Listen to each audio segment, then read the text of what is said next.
Hello mga sisi loves! Ayan, so maaga akong gumising kanina kasi therapy ni Lolo today, isang 9 AM tsaka 10 AM. So, inuuna ko munang ayusin yung sarili ko kasi tulog pa naman si Lolo, and then after ko maligo, aayusan ko na siya, lilinisan ko na siya, ayusin ko lahat ng gamit.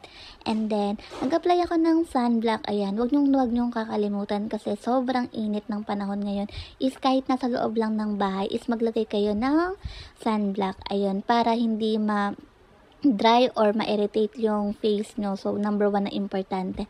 And then, tadan! So, alis na kami, naka-ready na kami. Ayan, so, papunta na kami ng hospital.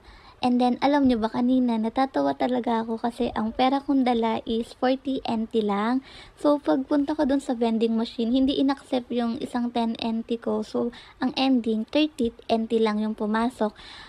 Imbis na 35 NT yung kape, wala, napunta ako sa tea.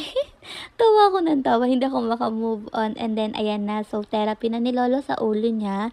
Ayan, so tingin ko meron namang improvement kasi tinatry niya ng magbumuka yung bunganga niya or magsalita. Kaya, sinabi ko din sa doktor na may improvement. Ayan, so tulog na naman siya sa therapy niya.